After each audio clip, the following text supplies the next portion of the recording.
The name's Bond. James Bond. No. I am your fathers, brothers, nephews. Why so serious? Cousin's former roommate. I am vengeance. I am the night. I am. Matt and Matt here on another Sunday afternoon. And here with my co-host, Zach and Zach. Zach, how you doing? Doing good. So, yeah, we were going to do a podcast on Wednesday of last week, but there was really absolutely no news that came out that day. We even sat around for a while hoping something would come up, and nothing did. So, that's why we did not have anything come up earlier this week. But luckily, even by the end of the week, there hasn't really been much news. We have a few topics we're going to go into today. We're also going to do a trailer reaction later in another video dealing with the movie Without Remorse, the new Tom Clancy book adapted a film with Michael B. Jordan. But first we're going to talk about a few other topics first. And the first one we're going to jump off with is Joseph Gordon-Levitt and Cynthia Erivo have been cast in the new Disney's Pinocchio. Levitt is going to be playing doing the voice of Jiminy Cricket. And Cynthia Erivo is going to play the Blue Fairy. This new Pinocchio film, Tom Hanks is going to be playing Geppetto. Benjamin Ainsworth, that name probably doesn't ring a bell to most people. He's a new actor, young actor. He's going to be doing the voice of Pinocchio. I don't know if he's going to be playing Pinocchio maybe at the beginning, or maybe by the end, that's when he becomes the real boy. He was just in The Haunting of Bly Manor last fall. He was very good in that for a child actor. So I'm glad he's getting a major role in a property following that. This is going to be directed by Robert Zemeckis. People should know him from Back to the Future, Forrest Gump, Castaway, The Polar Express. So obviously he's worked with Tom Hanks a few times before. Zach, any thoughts on the casting and another Pinocchio movie? Yeah, I think a quote unquote live action Pinocchio movie. It's more quote unquote than I think a lot of other things will eventually be, mainly because of one thing. Pinocchio is not really one of the ones that you go in and say, "Oh yeah, live action Pinocchio." It's like, no, Pinocchio's still going to be 3D animated in some way. Like, I'm sorry, he's a wooden boy. Well, like I said, they said the actor is doing the voice, so that means most of the movie is going to be a CGI puppet. Right, so you're going to have, I'm not knocking this. I mean, it's basically, the best that they could hope that this would look like is like the Alita Battle Angel. That movie was great in the way that it used CGI and everything else to kind of make it like real, but also CGI. Yes, I think that something like that would be an excellent way to showcase this film. And even Christopher Waltz was kind of like the Geppetto. Right. You know, he was the human character, mm-hmm. live action human character, playing with this robotic, thing. And, I mean, yeah, they had an actress play the role, but they also went in and did a lot of CGI for most of it. Right. Motion capture work. Correct. Which I'm sure that's what they're going to be doing with this, because, I mean, like I said, Zemeckis, that's all he's been doing recently with Polar Express, Beowulf. He remade A Christmas Carol with Jim Carrey. That was all the computer motion capture stuff. Yep. So, and I'm sure he's going to be bringing half of that live action half. But what do you think? Do we need another Pinocchio movie? No, but Disney's remaking all their movies anyway, so it was just going to be bound to happen. Yeah. I really think, for me, I still remember the animated stuff. So I feel as if, that's what I grew up with, but, Pinocchio is not one of the movies that I've ever rewatched. I remember watching it, maybe once or twice as a kid, but I've never, gone, oh, let's go watch Pinocchio. I remember the 90s version live action with Jonathan Taylor Thomas doing the voice and then becoming the real boy at the end. I I remember that version. And then they had another Roberto Benigni version. He's done it twice now, playing Geppetto. Yeah, I mean, this is going to go along with their Disney's remakes that they've been doing. Yeah, this is for a new generation. So if they want, instead of doing an animation, then they want this to be, okay, we want to show these in a new light, fine. Like, it really is, it's geared towards the new generation with the nostalgia from us. It's not really there for, us to go like, oh, yay, Pinocchio. I mean, it's not like this. For the new generation, but it's also for our generation of, okay, let's see what they can do differently. Like I said, we've had the Lion King remake, we had the Aladdin. The Lion King was almost a shot-by-shot remake with CGI instead of 2D. And there was so much more that they could have done with that. If they had taken the Lion King, the reason why I keep on referencing Alita is that movie was so well done, and they used the CGI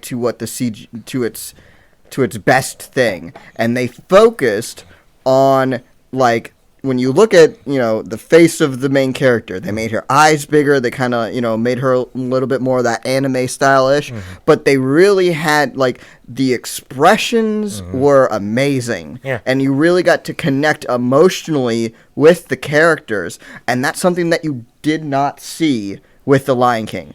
No. I watched that movie, and I was going when Mufasa died again, I was going I don't care. No, I mean... Because there was no emotional connection. Great, you made them look like animals, but you didn't... The animation, you saw their emotions, and in this, I didn't see a single emotion. No, you didn't get any emotion out of them. It was just kind of bland. And that's going to be the interesting thing with this movie. Are they going to go more straight, remake, shot by shot, like the animated film?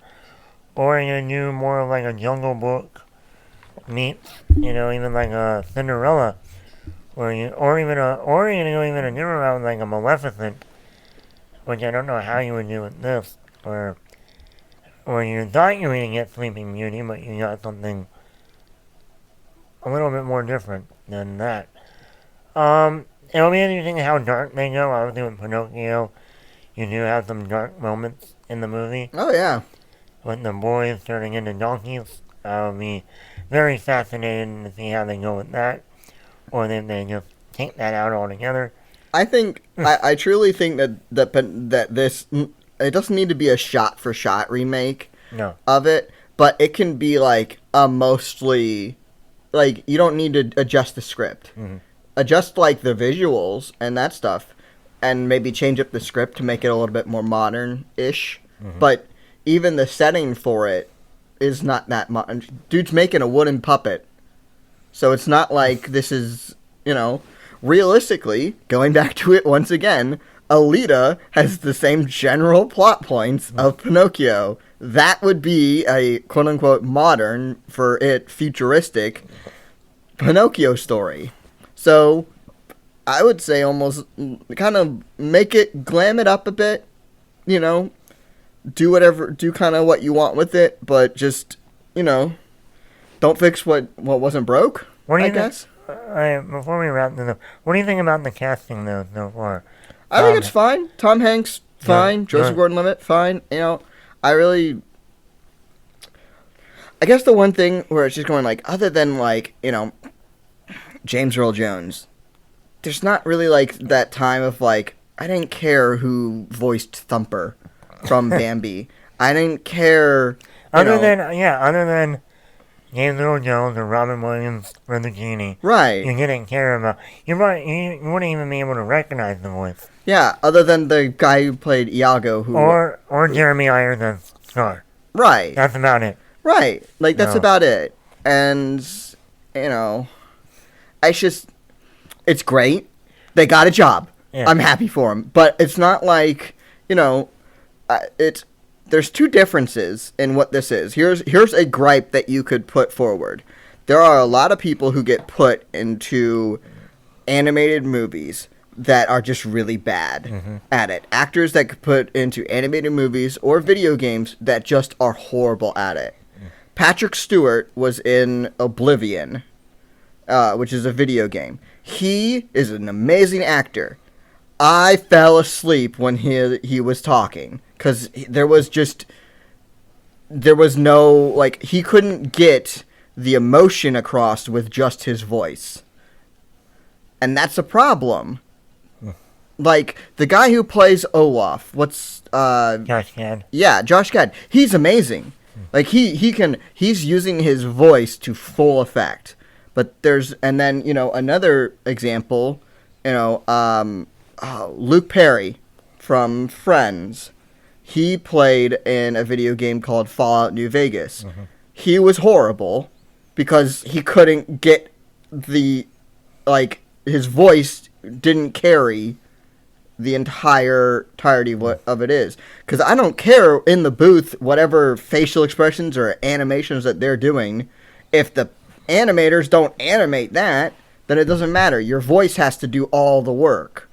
So, if they can do it, great. If they can't be like a Robin Williams to do that, to really get their voice to show all the enthusiasm and the emotion and everything else, then it's not going to be as good. It's just as simple as that. Yeah, I mean, like I said, at the end of the day, we'll see how this is. It can either be the next Jungle Book, or it can be like a Beauty and the Beast, where it looked good, like pretty-wise, cinematography-wise, but, it was way too long, and, some of the things didn't work from 2D to, live action. Like we just saw with Mulan last year. I thought the Mulan movie improved on things, but also, I wish it had more of the animated film, like with the dragon, and they didn't have that. They went more with a serious feel. And they didn't have any of the songs in there, did they? They had them like orchestral, not like singing. I'm sorry, but like if you if you do certain things and you don't use the songs, that's just that's half the reason why those were possible. Imagine The Lion King without the opening song. Just imagine it. Well, that was the other problem with The Lion King. The songs in there, they had them in there, but they didn't work. Yeah, they really didn't them. work. Like when Scar did his thing, I'm like, no, this is not working. Not even close to the original. Like then, other than the opening, other than that, like none of the other songs, I was like, okay, you did better than the original. You were on the same level. None of them. And then they added songs that were like, yeah, you didn't need that at all. So, we'll see. And that's how it was with Beauty and the Beast. Had songs that worked and songs that didn't work. Mulan didn't have any songs. Aladdin worked. But really, with Pinocchio, you don't have too many songs. No, it really is a story and animation. Yeah. That's why I think that if they use the CGI to the max. The funny part is, you got the one song in Pinocchio, I Have No Strings on Me, and they use that in Age of Ultron. Right. For Ultron. Uh-huh. That was the whole marketing, the whole promo marketing in the trailer. Now imagine if they didn't use that song in Pinocchio. Just imagine that. I think it would almost be criminal if they didn't.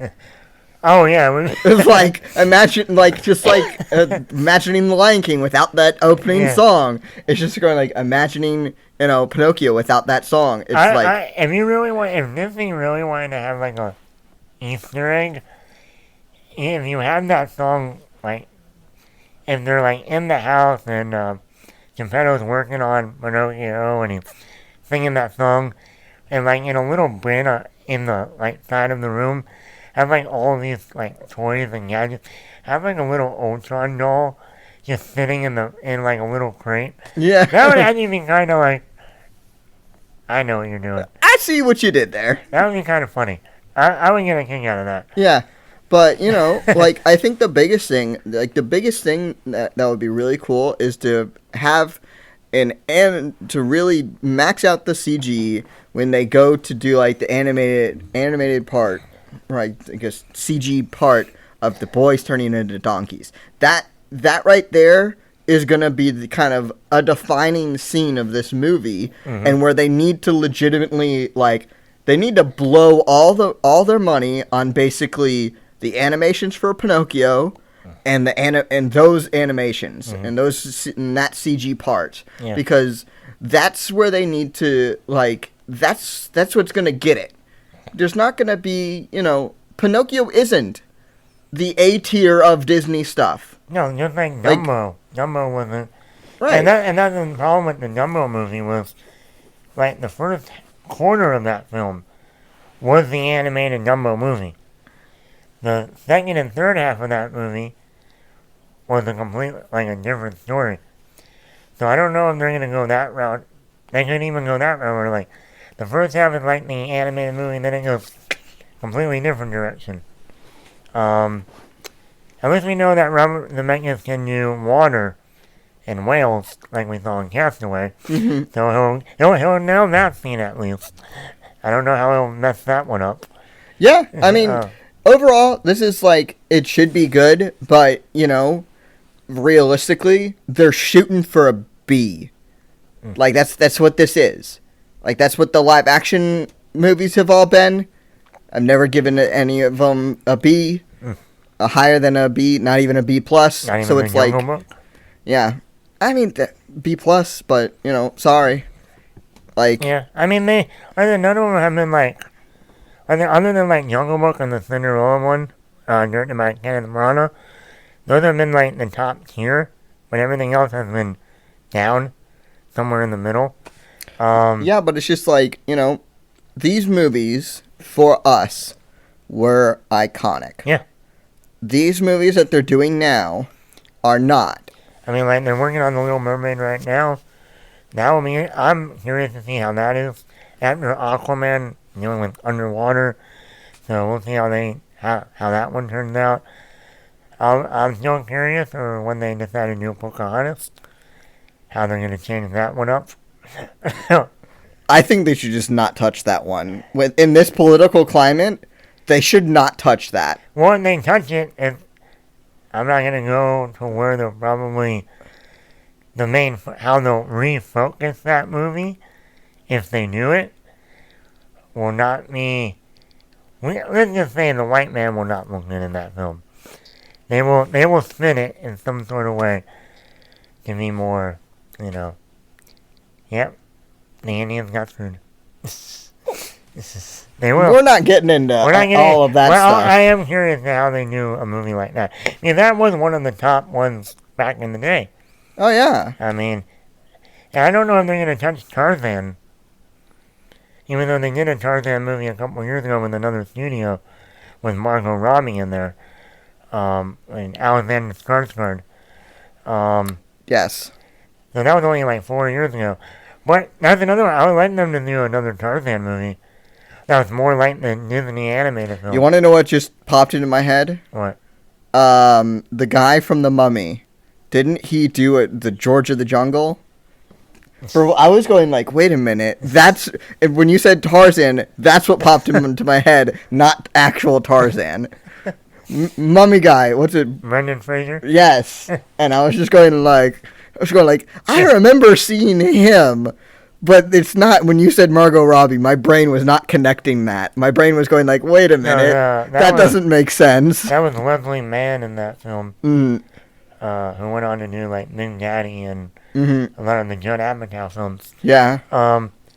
But yeah, Tarzan's another one. I'm like, I'll be curious what they do with that film. I mean, because that's something they can do really well with, like we saw in Rise of the Apes or Planet of the Apes.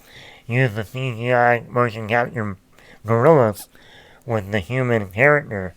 Yeah. That can be really good. Yeah, I think that, like, I would almost say just go get Andy Serkis again. They probably will. Yes. Hey, we need a guy to play an ape.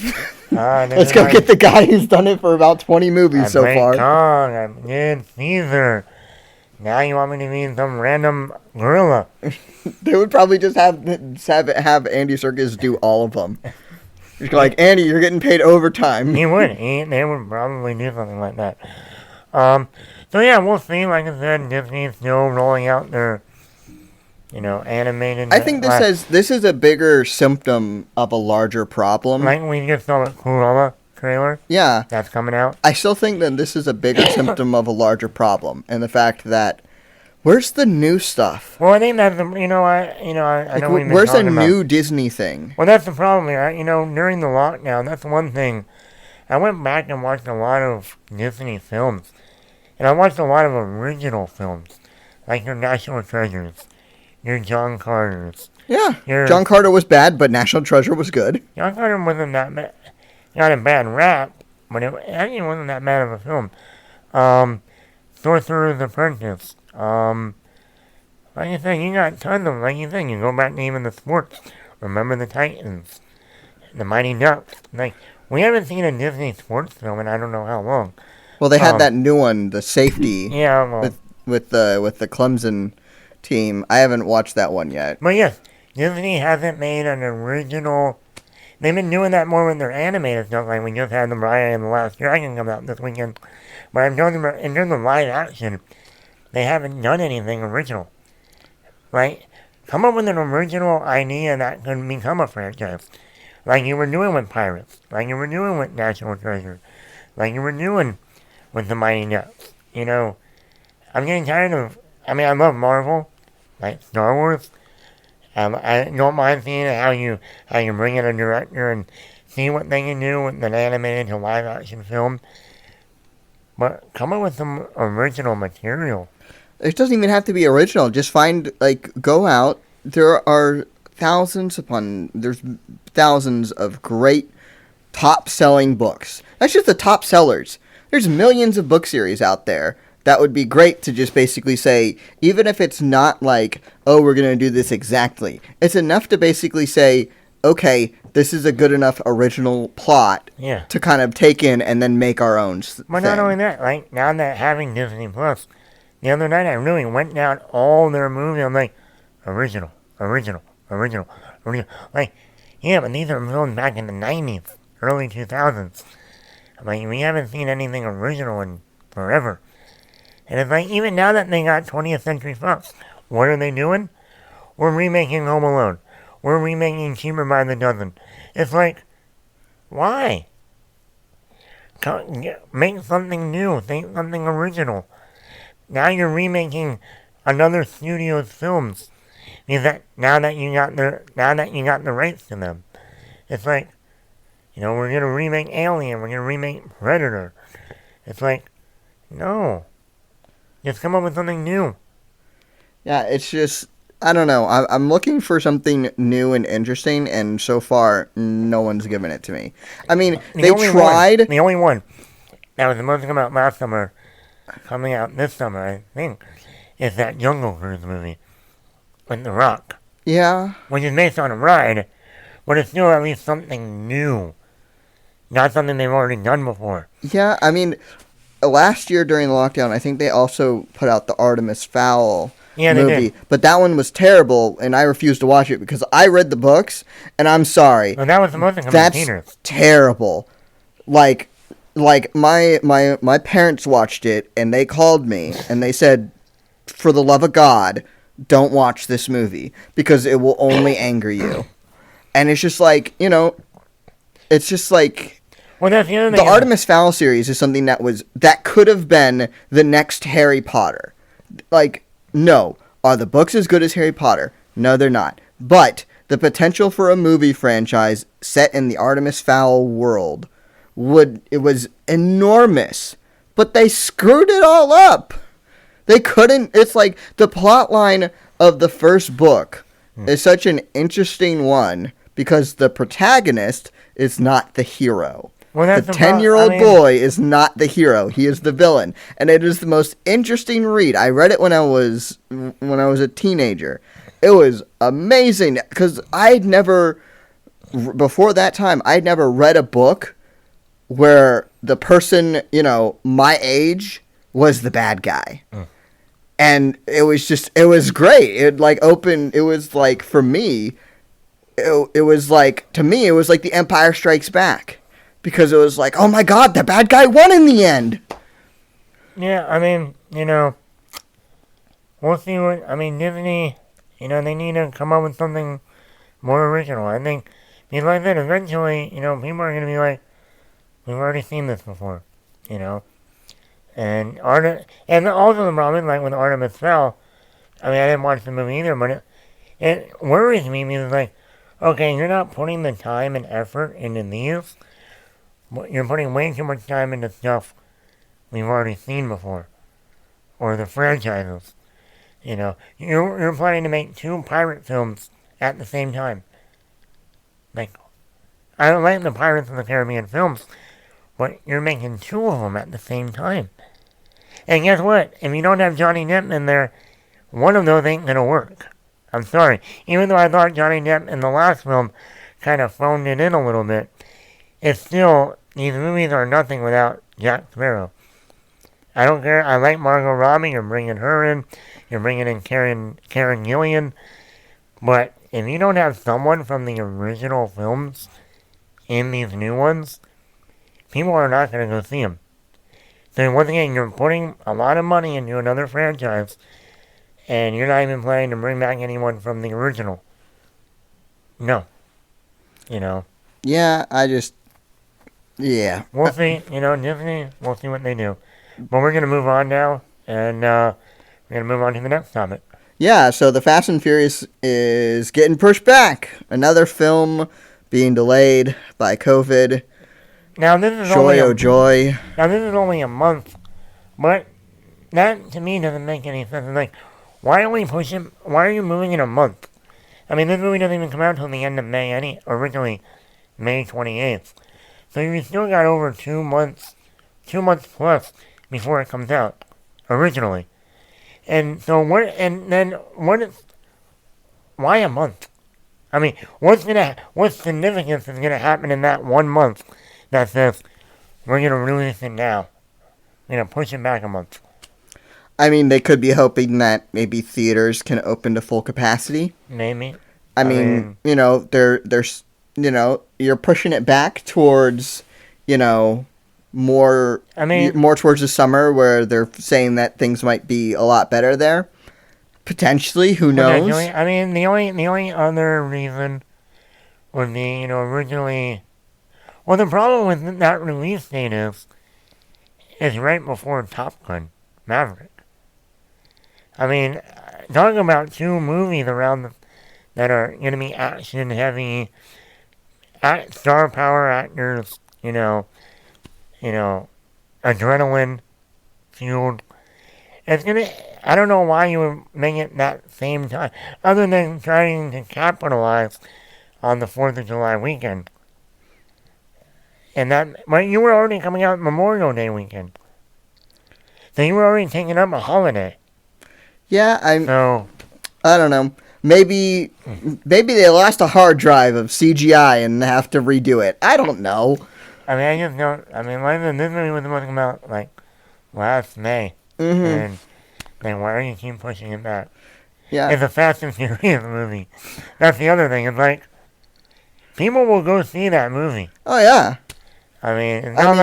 People will go out in droves to see that movie, and it doesn't really matter kind of what it quote unquote looks like. Yeah. It's people will go out because it's it's one of those franchises where it's dumb, fun entertainment. Yeah. That's exactly what it is.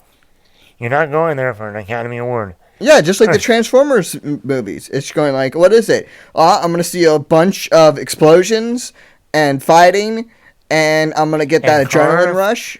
And we're all good. And hot women. Yeah. So that's been pushed a month. But another movie, A Quiet Place Part 2, this movie was supposed to come out last April. Then it got pushed to the fall. Then it got pushed again. Then it got pushed to September of this year. But now they moved it all the way back up to May. So they jumped it 3 months up. So that's a win. That's a win. I think, Now that's coming out the Memorial Day weekend that Fast 9 had. So, I'm happy. I loved the first one. I thought the first one was great. Glad they're moving the release date up. So yeah, that's at least some good news in the movie world, rather than keep pushing it back. Yeah, I mean, sooner or later things will get back to normal, and we'll be able to, kind of, quote unquote, get back on with life. Yeah, I don't think that's going to be very interesting when that starts to happen.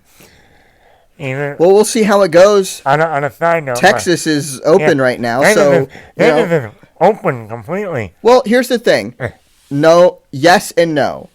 Let's just do some really easy fact checking right now, in case you haven't heard it from other places. Texas is open in the fact that the governor had stay-at-home orders, mask mandates, and all this other stuff in effect. The governor has then removed that. That doesn't mean you can go into Walmart without a mask. Guess what? Walmart has its own policy where you have to put a mask on. Congratulations, there's still a mask requirement. It's not like everything in Texas is saying, oh, everyone's walking around with no mask and that stuff. That's not what's happening. There's just no federal mandate, or not, I shouldn't say federal. There's no state mandate of everyone must wear a mask or limiting capacity. All of that is now up on the individual businesses to do what they feel is right. And that's the thing, my boss already said yesterday, is they brought up Texas. And he said, yeah, when Georgia decides you don't need to wear a mask, or, not, officially, he said, I'm not going to make you guys wear masks. If you don't want to wear a mask, don't wear a mask. And I said to him, yeah, that's going to be interesting, because we already have customers come in that complain if they see people just standing waiting and not wearing a mask. It's going to be interesting, those people that are so afraid that they come in and no one's wearing a mask, how they're going to react. Well, I hope that those people, the biggest thing with, slight tangent, the biggest thing that I've always said about this pandemic since it very began, because I was working in news when this began, and I was, helping get information out and all this stuff, I said, look, you need to be informed, and you need to take this seriously. But the second you start panicking and start saying crazy things is the moment that you've jumped the shark. So it's like, there's a lot of stuff that could help, will help, and that we should be doing. Washing your hands, socially distanced, wearing a mask when appropriate. Well, like I said, when it comes to the movie theaters, that's what we're made. You think movie theaters are going to still uphold the wear a mask? I mean, here's the thing. By summertime? Here's the thing. You're eating popcorn. You're already taking your mask off. You're drinking, probably. Right. So it's like, the best thing that it can do is basically just have one of those mobile temperature screeners. Everyone who goes in gets their temperature screened. You're not going to be able to catch the asymptomatic people. You won't. But do that, and then maybe have it, like with all these stuff, that's kind of how it's going, is that maybe have it be, maybe have for like at the AMC where we are, it's not, you got to pick out your seats. So maybe do 2 seats blank, 2 seats blank, and do that, and then stagger it. So that way you kind of create some distance between everyone. Yeah. If you do it that way, then go, 50% capacity with that. But, we'll see. Yeah. But, it's kind of like, we'll see. I think the next month or two is going to be very interesting for the movie theaters. Because you got Godzilla Kong coming out at the end of the month. You got Mortal Kombat in April. I think that those two are going to definitely be a major. Everyone's going to be watching those to see how the movie theaters go up, and money-wise, go down. Maybe since those are both going to be on HBO Max also. Right. So those are, once again. And I'll be honest, I'll probably go watch Godzilla and Kong in, I will in the theaters. We'll probably go to that in theaters. But for Mortal Kombat, would I go see it in theaters? Yeah, the first time. Am I going to see it in theaters? Probably not. I got a 4K TV right here. I just turn off the lights, turn it on, boom. I'm golden. Like, like that's the one thing. It's just going like, it's going to be a difference seeing it in like on a movie theater screen, but that much of a difference, not so much. Because it's like, it's not like Godzilla and Kong. It's a fighting movie. It's an action movie. But it's not that sort of, it's one of the ones that's kind of a tweener in that it's like, oh, it could be really good in the theaters or it could just be really good at home. What are you going to go for? And that's a coin flip for me. Right now I'm leaning towards just flicking on HBO Max and watching it here. Well, I think most of the movies are movies I would want to see in theaters because if you do have a nice crowd in there, like when the Mortal Kombat, when the fight sequence, you get the cheering, you get that would be a nice crowd. The visceral reaction for all the gore that's going to be in that movie is just going to be like, oh my god! I mean, you won't get it on a filmmaking level in terms of Godzilla, Kong, IMAX, but on a crowd level, like if you get the right crowd in there for Mortal Kombat, that can be a fun 2 hours. Even if the movie's not that great, just the seeing the fights, the killing, people cheering, people yelling, finish him. Yeah. So yeah, we'll see. But well, talking about streaming, a big series just wrapped up on Disney Plus. WandaVision. I think it still has like some epilogue episode or something left, doesn't it? Done. Okay. So Friday was the final episode of WandaVision. All right. Episode 9. Matt, what do you think? Start us off on a good note. I liked it. I think some episodes were very good. I thought some episodes were all right. I thought even the final episode had a kind of a mixed reaction. I liked some good things about it. I liked some things I didn't think were that great. But I would say, like I said, more than half of this season I enjoyed. I like the acting. Elizabeth Olsen, I think, is a phenomenal actress. I think this show really brought more of her acting range than we've seen in, like, Ultron or Civil War or Infinity War. I'm glad they really highlighted her. I mean, Paul Bettany's always been great and everything, but I like kind of seeing Vision, but in a little bit different, more funny, I guess. Yeah. Paul Bettany's good at being a comedian, so I liked how they kind of highlighted that from him. Like I said, some of the best episodes to me were like the Halloween episode where Quicksilver came into play, or not the real Quicksilver, but Evan Peters. I thought that was a great. Also, how they were able to bring in the costumes from the '90s comic book, and make it work for that episode. I thought worked great. Episode 8, where they kind of go back and show the memories of Wanda from, Ultron days, the Civil War, and build up more of her character there, and really show that character decline in her. I thought that was a very strong episode. I thought episodes 1, 3, and 7 were weak. And then I thought 9 had some good moments. I thought they screwed up with the Quicksilver thing. I knew he wasn't going to be Quicksilver like in the MCU. Or not the MCU, the X-Men universe Quicksilver.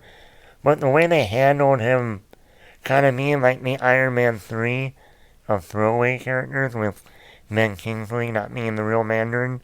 Yeah. It was kind of like, it was really exactly like that. Like, oh, this is just Ralph Boner.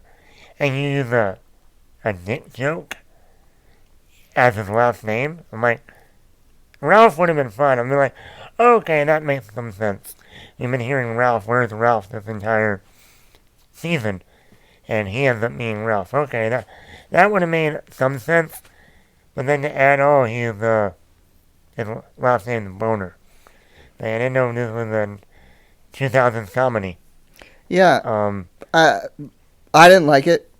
My overall opinion on this is negative. If I was, if we're going on a 5-point scale, am not strong negative. I'm just mildly negative. More because I feel like looking at everyone involved in this and just saying, I'm disappointed in you. Mainly because of it's all their own fault too.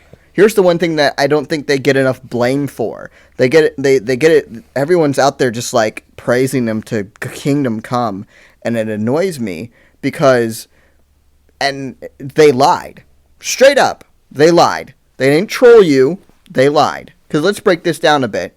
Elizabeth Olsen and Paul Bettany both said that there are big things that are in this stuff. They hyped it up. Not us. Not anyone else. Them. The actors in the thing hyped it up. And it's not like Elizabeth Olsen said, we're going to have a big Luke Skywalker type of moment. And she's going like, okay, you set the stage. You set the expectations. And you didn't even deliver on any of it. There wasn't anything like that. It's not like they trolled us and had Happy Hogan, Jon Favreau, walk out and just go like, oh yeah, that's the guy. That's our Luke Skywalker type moment. No, there was nothing there. That's just lying. It's not trolling. Trolling is basically swerving and subverting expectations. There was nothing there. Evan Peters doesn't count for that because and I will say, I called it. I straight up called it when he showed up. Because if you remember the scene, he shows up and they cut back to Darcy watching the WandaVision show and she says, oh my god, they recast Quicksilver. And right there's your answer. That was straight up it. They quote unquote recast him.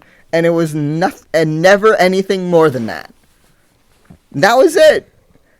So, I think I would have enjoyed this much more if this was like a TV movie.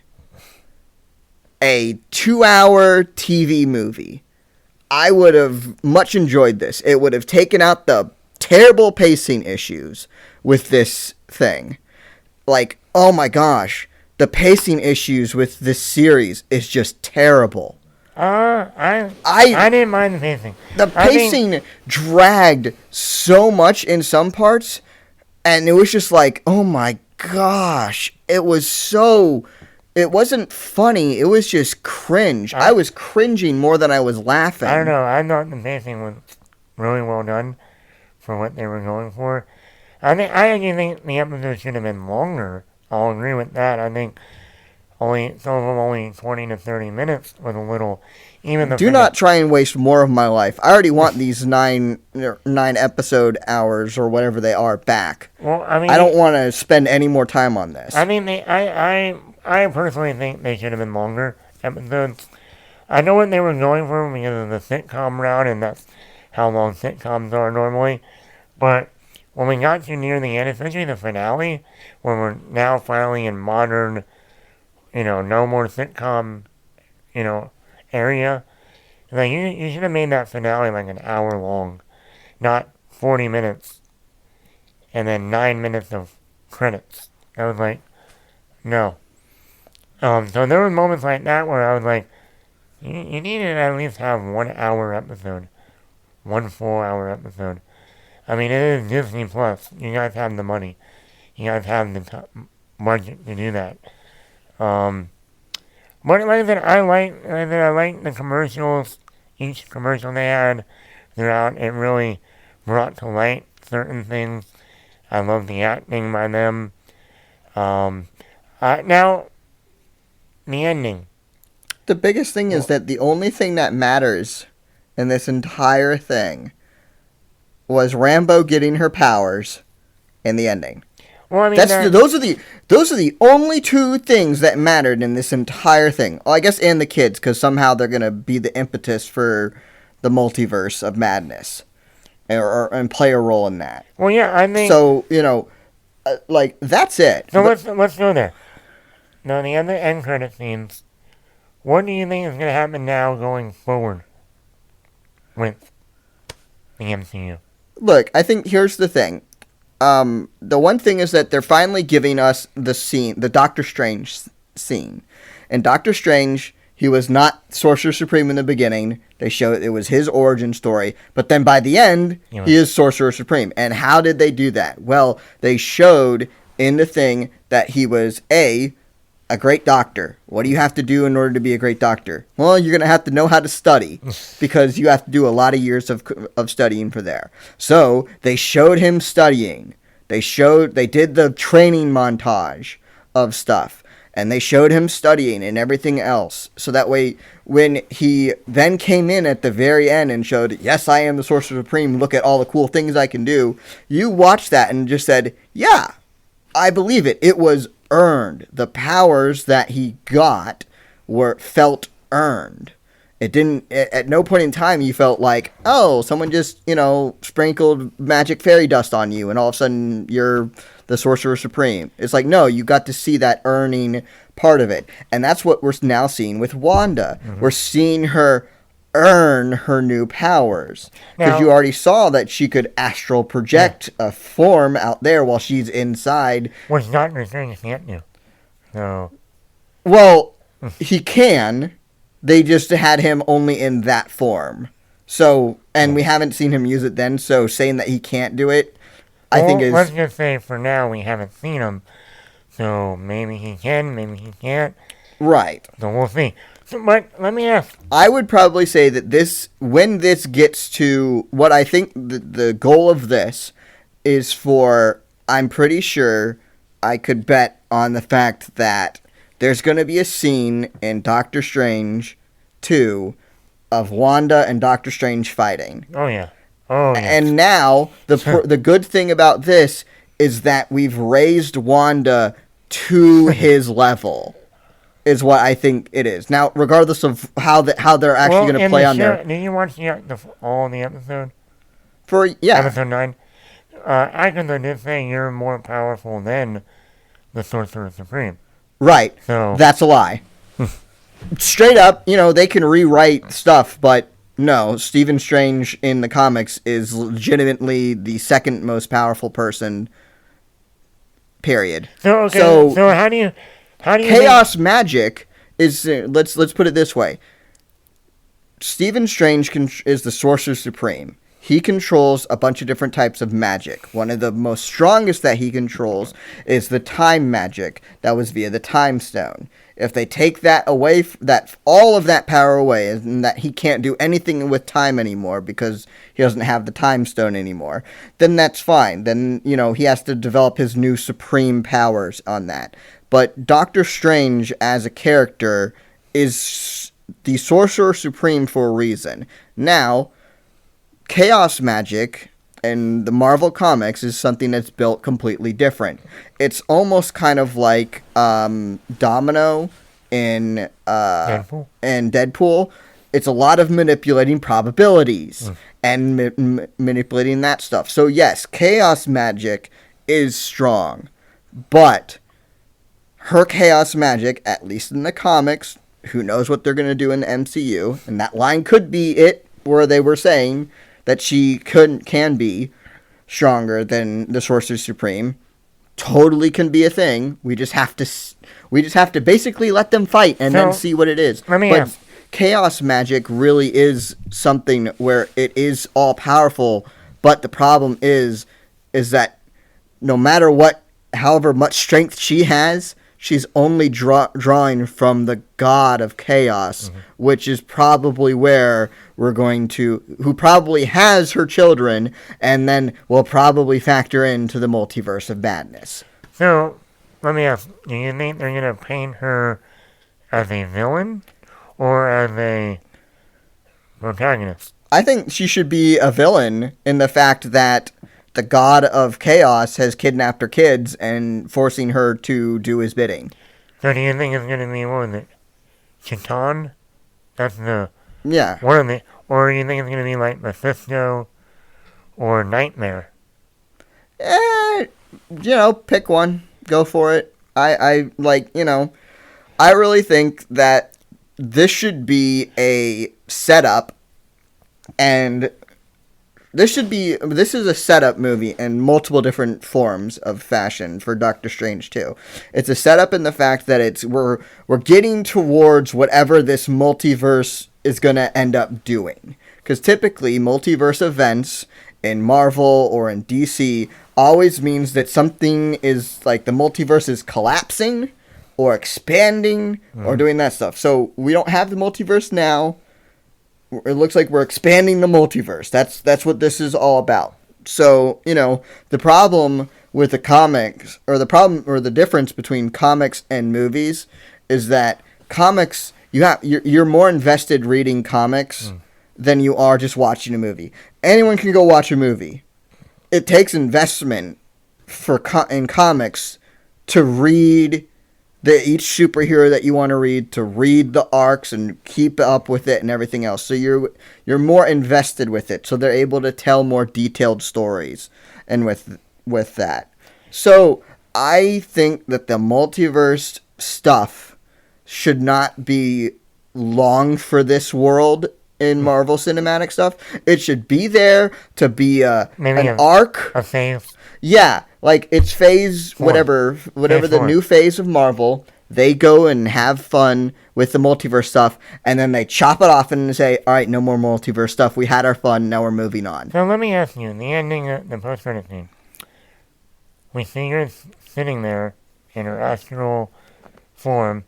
She's reading the book.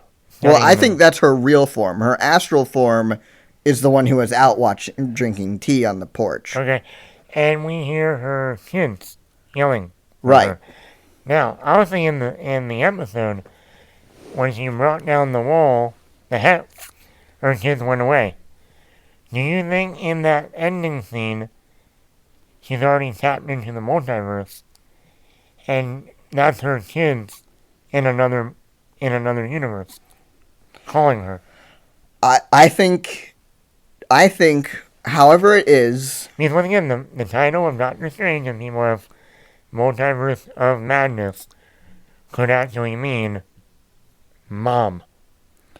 Yeah, I would say that those are not the kids that we saw in the Hex. No. Those are the kids from another universe. Now, they might also have memories from the Hex or whatever because of reasons. Plot convenience, most likely. But, I would probably say that those are her kids. I wouldn't be surprised if, like, let's say that we are in Multiverse 1. They're in Multiverse 2. And maybe the Scarlet Witch and Wanda in Multiverse 2 is already dead. And so the kids, whatever, probably from both sides, with her reaching towards the chaos, and maybe them being trapped by the chaos, then they get to reach and they connect and they go like, oh wait, I sense mom. Mom, come save us. Something like that. And she loses control and tries to go in. Yeah, and then gets brainwashed herself, which would ironically actually be turnabout.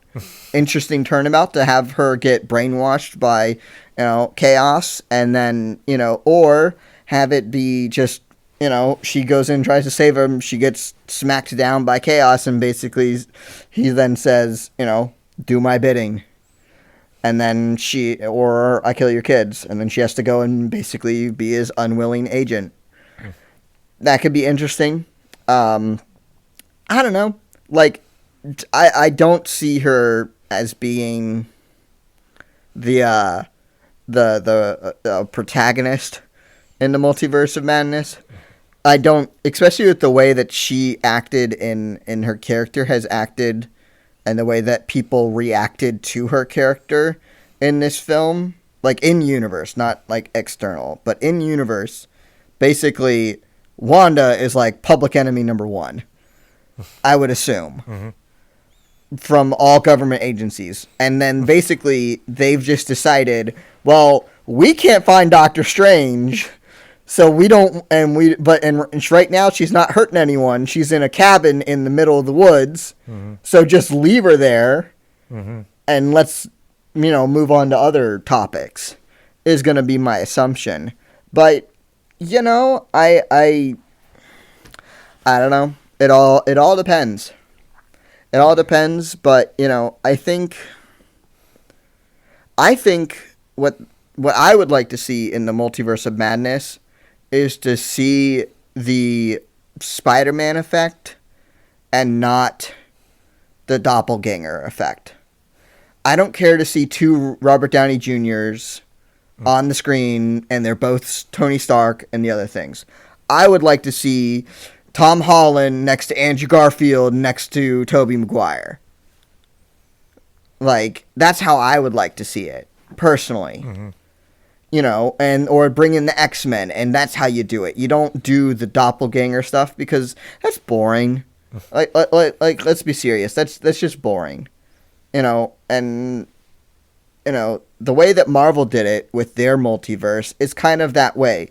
There is a Spider-Man in almost all the multiverses, but it's not always Peter Parker, and it's not the Peter Parker that might have gone through every single stage of life that the Peter Parker that we know went through. They make it all variations, which is the same thing that DC does, but they typically they have fewer and make him more drastic changes. Mm-hmm. Like the biggest one for DC is one where every single Justice Leaguer is evil and controls the world. So, they make it more stark differences between things.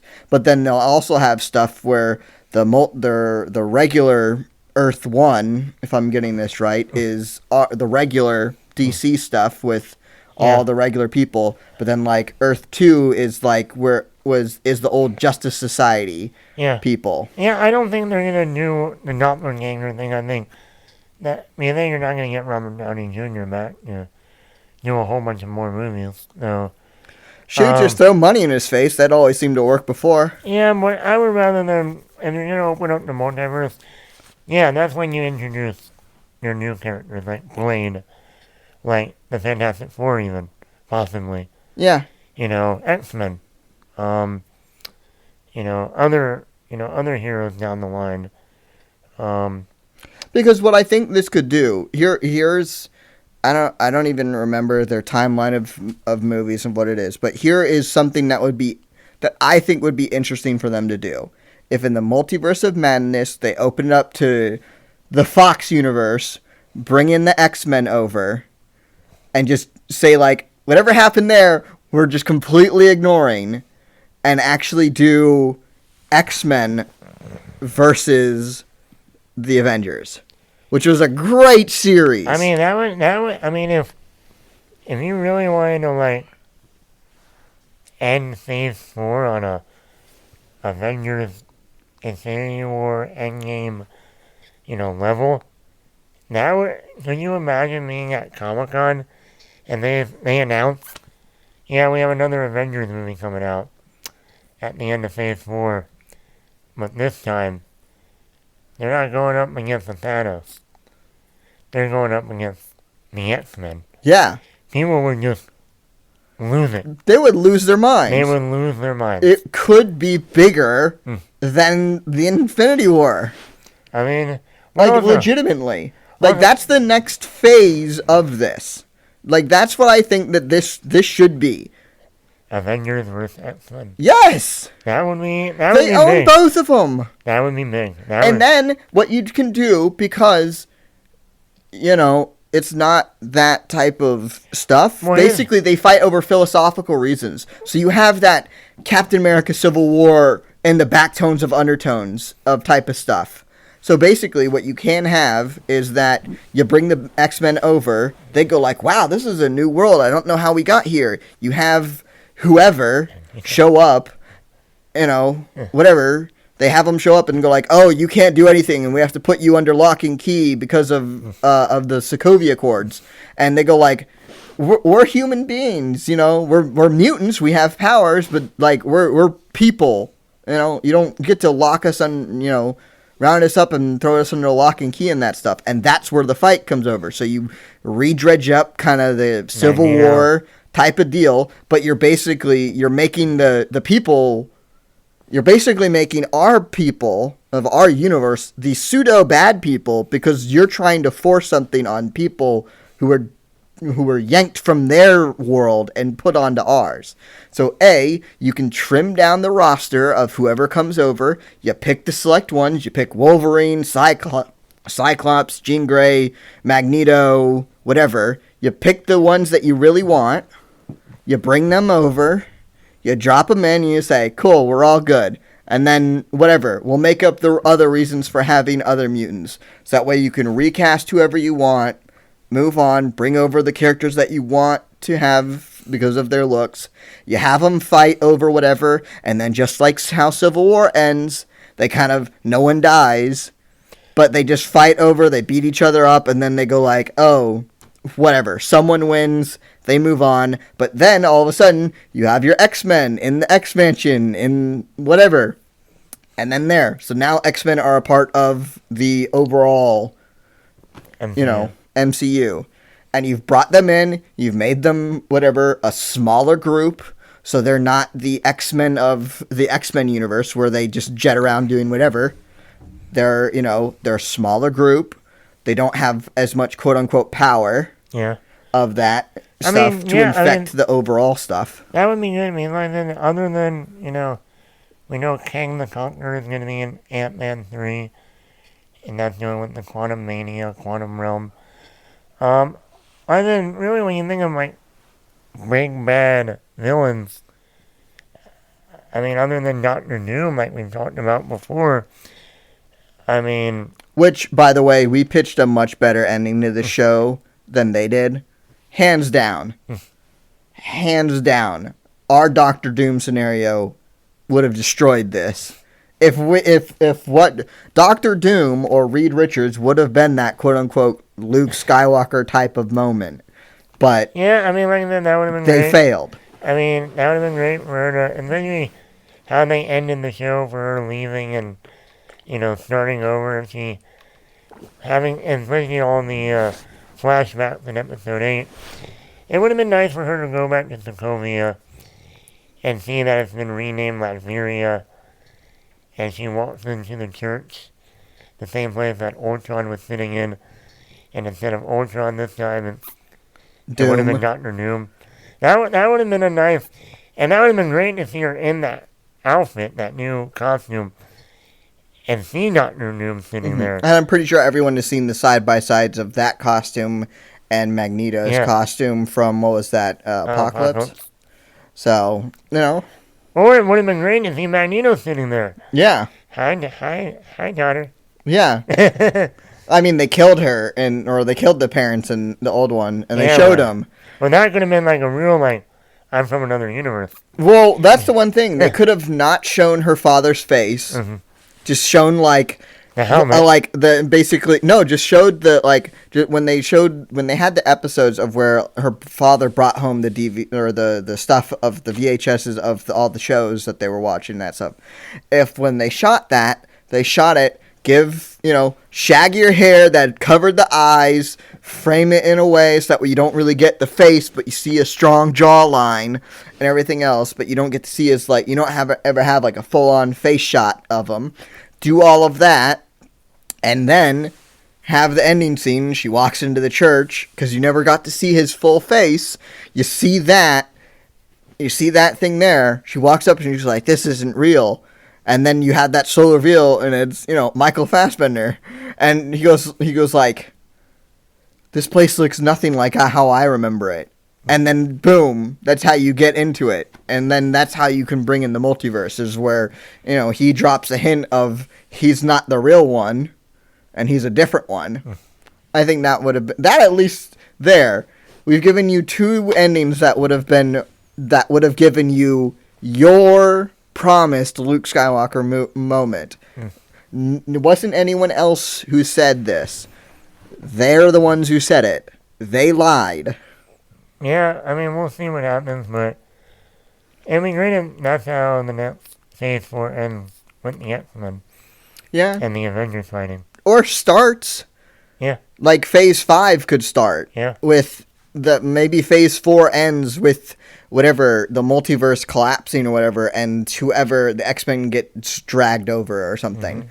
And then you build to and then you have an X-Men movie, and then you build towards it, and then whatever. But I really think the Marvel is good for having smaller villains. Mm-hmm. Really, they have like, there's some good villains in there, but they're not the DC has much bigger villains in that. Where it is Darkseid, Doomsday, Luthor, Joker. They have the more iconic villains. Mm-hmm. The Marvel villains are good, but they're not as like, I don't know. They're not as blockbuster ones, I guess. They could build someone up to be that, but the other thing that doesn't, that they showed off in here that it looks like they're abandoning, or in a way, is the Skrulls. They did it in Captain Marvel, and they continued it in here. And they did it in Spider-Man. Right, and it's like, so you're not doing Secret Wars. Well, they are. They're not doing the Secret Wars the way that Secret Wars should have been done. Well, we'll see. I mean, that's going to be its own Disney series. So. Right, but it's not, at least in the way that they're going now, it looks as if the Skrulls are good guys. And they're not. That's the fundamental part of Secret Wars, is that the Skrulls are bad guys. So if you're making them the good guys, you're fundamentally destroying Secret Wars in a plot-based thing. So... yeah, I mean, we'll see what happens. Like I said, we'll see with what we saw in WandaVision, how that's going to transpire in Spider-Man 3, No Way Home, and then into Doctor Strange and the Multiverse of Madness, which doesn't come out for another year, next March. So, yeah, so we got a while, well, not really a while, but I'm sure my fall we'll see a trailer for Doctor Strange that might give us a little bit of a hint of what the plot is going to be for that. Yeah, we'll have the multiverse. Right, and we'll have we'll kind of get back to more of the Marvel day-to-day, quote-unquote, I should say, with the Falcon and the Winter Soldier. That'll be coming down in 2 weeks. Yeah, because that's very much more generic Marvel. I'm not saying generic in a bad way, but it's more like if you watched all the movies and then you watch WandaVision, you're saying like, oh, this is different. When you watch Captain America and the Winter Soldier, you're going to say, oh, this is the Marvel I've come to, know. And that's really only 6 episodes, so... I will say this now. I hope they're an Those 6 episodes will be much better than these 9. And always remember to like, comment, subscribe wherever you are. The podcast is available wherever you want to get your podcast. If we are not there, let us know, and we will get there. Remember to like our Facebook page, Attack Bat Productions. Thanks for listening, everyone.